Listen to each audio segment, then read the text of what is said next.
Welcome to Goa Chitra Sekar recipe. இன்றைக்கி ரெசிப்பியில் நம்ம இட்லி தோசைக்கு ரொம்பவே ஆப்டான ட்ரெடிஷ்னலான வெங்காய சட்னி தான் செய்ய போகிறோம். அதை எப்படி செய்யலான்றதை பார்க்கலாம்.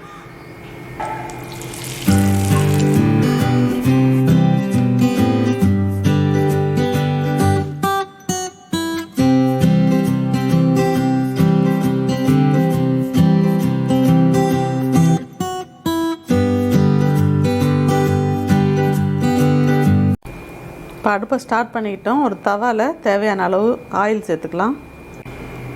இப்போ எண்ணெய் நல்லா காஞ்சிடுச்சு. அதில் ஒரு 2 டீஸ்பூன் அளவு உளுத்தம்பருப்பு சேர்த்துக்கலாம். வெங்காய சட்னின்றதுனால உளுத்தம்பருப்பு நிறைய சேர்க்க வேண்டியதில்லை. சின்ன ஸ்பூனால் 2 டீஸ்பூன் தான் எடுத்திருக்கேன் நான்.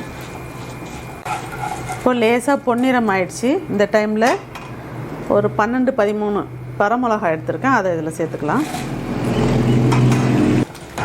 இப்போது மிளகா லேசாக செவந்துடுச்சு. இந்த டைமில் வெங்காயம், நான் வந்து சின்ன வெங்காயம் இது மாதிரி வாஷ் பண்ணி எடுத்து வச்சுருக்கேன், 1/4 கிலோ. அதை இதில் சேர்த்துக்கலாம். இப்போ இந்த வெங்காய சட்னி வந்து நம்ம பாட்டி வீட்டில் அம்மா வீட்டிலலாம் செய்து கொடுத்து நம்ம சாப்பிட்ருப்போம். இதுக்கு வந்து நம்ம தக்காளிலாம் சேர்க்காத செய்வாங்க. ரொம்ப டேஸ்ட்டாக இருக்கும் இந்த சட்னி. இப்போ சின்ன வெங்காயத்தில் வந்து நிறைய நீர் சத்து அவ்வளோ இருக்காது. பெரிய வெங்காயம்னா நிறைய நீர் சத்து இருக்கும். இது வந்து நல்லா நம்ம வதக்கிட்டு அரைச்சி நல்ல ஏர்டைட் கண்டெய்னரில் எடுத்து வச்சுக்கிட்டோம்னா நல்ல ஒரு வாரம் வரைக்கும் வச்சுக்கலாம் ஃப்ரிட்ஜில். ஆஃபீஸ் போகிறவங்களுக்குலாம் ரொம்ப உபயோகமாக இருக்கும். இந்த மாதிரி செஞ்சு எடுத்து வச்சுக்கலாம். இப்போ வெங்காயத்தை கொஞ்சம் நல்லா வதங்கின பிறகு 11 நம்பர் பூண்டு எடுத்துருக்கேன். அதை இதில் போட்டுக்கலாம். இந்த பூண்டுலாம் சேர்க்குறது வந்து டேஸ்ட்டுக்காக சேர்க்குறது நல்லாயிருக்கும். இப்போ நம்ம தக்காளி சேர்க்கறதுனால சின்னதாக ஒரு அரை நெல்லிக்காய் சைஸுக்கு சின்னதாக புளி சேர்த்துருக்கேன். அதையும் இதில் சேர்த்துக்கலாம். அதோட 2-3 கருவேப்பிலை இலையை போட்டுக்கோங்க. இது எதுக்கு சேர்க்குறோன்னா நல்ல டேஸ்ட்டாக இருக்கும். வெங்காய சட்னியோட வெங்காய ஸ்மெல்லோடு இல்லாத இந்த கருவேப்பிலை ஸ்மெல்லும் சேர்ந்து செய்யும்போது நல்லாயிருக்கும். பூண்டு கருவேப்பிலை அதையும் நல்லா அதில் வதக்கியாச்சு. இப்போ 1 ஸ்பூன் அளவு பெருங்காயத்தூள் எடுத்துருக்கேன். அதையும் இதில் சேர்த்துக்கலாம். இது வந்து ஃபைனலாக சேர்த்துக்கணும், இல்லைன்னா வாசனை உங்களுக்கு போயிடும் ரொம்ப வறுபட்டுச்சுன்னா. இப்போ தேவையான அளவு உப்பு சேர்த்துக்கலாம். இப்போ அடுப்பு ஆஃப் பண்ணிடலாம். நல்லா ஆற வச்சுட்டு அதுக்கப்புறம் மிக்சியில் போட்டு அரைச்சி எடுத்துகிட்டு வந்துடலாம். இப்போ வெங்காயம் நல்லா ஆறிடுச்சு. இதில் சேர்த்து அரைச்சிடலாம். இப்போ இதை அரைச்சி எடுத்துகிட்டு வந்துட்டோம். இதை தாளிச்சிடலாம். இப்போ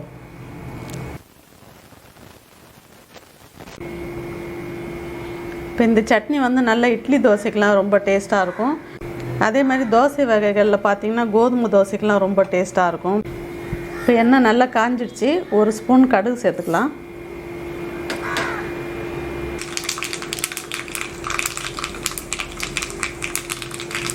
கடுகு நல்லா வெடித்த உடனே 1/2 டீஸ்பூன் உளுத்தம்பருப்பு.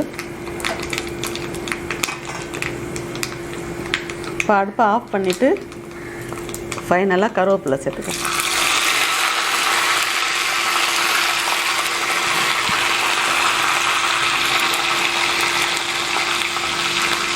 இப்போ ரெடி ஆயாச்சு. இப்போ இதை சட்னியில் சேர்த்துடலாம். தாளித்து கொட்டினோடனே இது மாதிரி ஒரு 5 நிமிஷம் மூடி வச்சுருங்க. அப்போ தான் நல்லா வாசனை போகாத நல்லாயிருக்கும். இப்போ 5 நிமிஷம் மூடி வச்சுட்டு இப்போ மறுபடியும் ஓப்பன் பண்ணிடலாம். இந்த மாதிரி செஞ்சிங்கன்னா உங்களுக்கு நல்ல டேஸ்ட் நல்லா கிடைக்கும். இப்போ வெங்காய சட்னின்றது வந்து உங்களுக்கு இந்த கலரில் தான் கிடைக்கும். இப்போ தக்காளி மிளகாலாம் சேர்த்து செய்யும்போது நல்லா ரெட்டிஷாக இருக்கும். இப்போ இந்த சட்னியை உங்களுக்கு கண்டிப்பாக பிடிச்சிருக்குன்னு நினைக்கிறேன். இந்த ரெசிப்பியை நீங்களும் இதே மாதிரி ட்ரை பண்ணி பாருங்கள். கண்டிப்பாக நல்லா வரும். உங்களுக்கு இந்த ரெசிபி பிடிச்சிருந்ததுன்னா லைக் பண்ணுங்கள், ஷேர் பண்ணுங்கள், மறக்காமல் சேனலை சப்ஸ்கிரைப் பண்ணுங்கள். தேங்க்யூ.